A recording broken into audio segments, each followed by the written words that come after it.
Um, the life and work of Kronid Gogolev. One day I needed to find information about Nikolai Vasilyevich Gogol. Naturally, I opened the browser and started typing his last name into the line. Here, I made a mistake in the send of Gogol. I typed Gogolev. Never thought mistakes could be placed. I was reading for a long time. In the end, I decided to present it to the world. Kronid Alexandrovich Gogolev is an outstanding Soviet and Russian painter, a man of the epoch. The artist was born on June 13, 1926, in the village of Prudskaya, Novgorod region. They were four children in the family of a priest. Here's what Kronid Alexandrovich recalled about that time. And we live at home, Mom, me, and Victor. We owned nothing. We had no transport, nothing. The collective farm also gave nothing. We were such a category of people whose name was deprived. We were deprived of all rights. That's how you want to live. No one helped you in anything, and it was even forbidden to help you. At the end, Dima, I'm very Dmitry, sorry, I'm very sorry to interrupt you. You don't switch the slides. Can you please open the next slide? Yeah, okay. Oh, very sorry. At the end of his student, he left for Karelia, Kholovsky district in village of Kestinga. In 1966, Gogolev graduated from the Art and Graphic Faculty of the Herzen University. He graduated in absentia. Later, the artist attempted painting on the wood for the first time. He started with brushes and paintings, but he gained visibility working with a carpenter's chisel. In 1973, he was granted the building of the former administration of the Orthodox Church of Finland. This period became a turning point. It was decided to use wood as material for creating works. Paintings were now obtained immediately. It was necessary to get your hand in it, which I actually did afterwards. At first, the works were relatively simple. There was a shallow relief in them. There was no plot, rarely only the nature of Ladoga and Vala. Every year of his life in Karelia, he was permitted by nature and felt the depth of the state of forest and rocks. To create cover generally, different types of the wood are used, which have their own adventures and futures. Pine, spruce, and yew. Dima, I'm so sorry, Dima. We cannot see your pictures. Maybe the presentation is frozen. Oh, now? It does not move, the presentation. Может быть, подвисла. Может быть, это моя проблема. Maybe that's only my issue. Now? I'm very sorry to interrupt you. Okay, nothing. No. Oh, all right. So maybe I have some issues. Please. There are conifers that are distinguished by their current price and ease of processing, suitable for creating large sculptures, corners, plant bands. They are not afraid monster die to the price of resin. Birch, which has an pronounced relief and a characteristic color, suitable for the manufacture of future overhead decor souvenir crafts. Different types of linden, softwood with a beautiful texture from the with boxes, souvenirs, photo frames, picture frames, and mirrors are made. Alder, which is similar in color and texture to noble wood, usually used to create medium-sized decorative items. Oak and ash hardwoods known for the durability. Furniture, stars, balusters, sables, and other structures are made of them. Pear, cherry, walnut, and other fruit trees.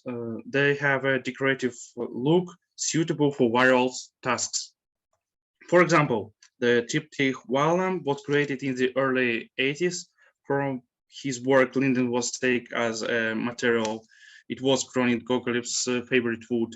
Linden wood is light, soft, and early cut with a sharp blade. A blunt blade with cracked wood. As a result, the product is unlikely to be quality. Works made of linden look cleaner and lighter than other types of wood. The master himself made special shides for work, glowing lime boards dried in special conditions. Gogolev created a powerful sketch for the triptych, colorfully conveying the depth and the significances of each object, be it an ordinary gray rock or the greatest forest, and at the same time, the landscape remained motionless and deserted. Later in 1981, the painting Village on the Lake became a little more lively. There is still no dam subject. People are simply inserted into the image. It can be noted the depth of the image or the work is graded and it is generally more detailed. By the 19th, the master of relief wood carving was moving away from static landscapes and architecture, populating his paintings with people. The picture of a village holiday is emotional.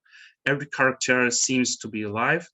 Communication, eating, laughter, gossip, and this is on this canvas. Looking at such a masterpiece, it is impossible to not admire it. In 1993, the painting Petrozavodsk from Pelotong, a New Zealand tree with a soft yellowish tint, was burned. This material is one of the most plastic, which allowed him to work out the soft elements of the painting well. The plot is typical for the time. The composition is complex, inhabited with a large number of people. Each person has its own role and purpose. It's not difficult to not say that they're not glued parts in the paintings. To create masterpieces, mostly fake shields prepared in the ways we used. That was essentially a modellative technique. Attention was focused on the shades of wood to reproduce impressions. The works were devoted to the Russian North, folk life. In addition to fairy tale plots, there was a concretized imaging decided to Sortovala, Petrozavodsk, Wallam, the plot of the Karelo-Finnish epic Kalevala. There were also biblical stories. The city of Sortovala was an excellent haven for him. There was no competition in it. There was an extensive amount of territory for creativity. He filled this space himself. He didn't even thought of leaving the city expect for a moment.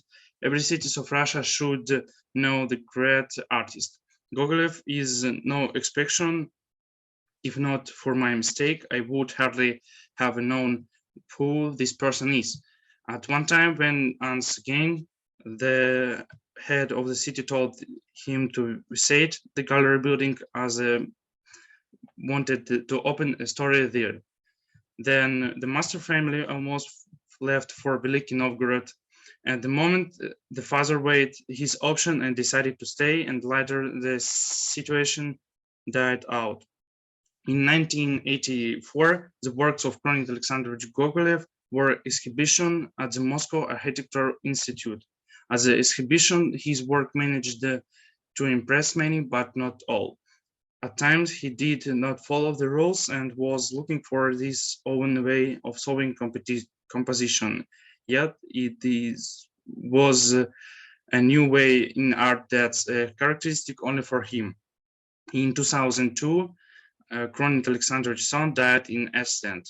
The case did not immediately detach the master from work, but his passion started to fade away.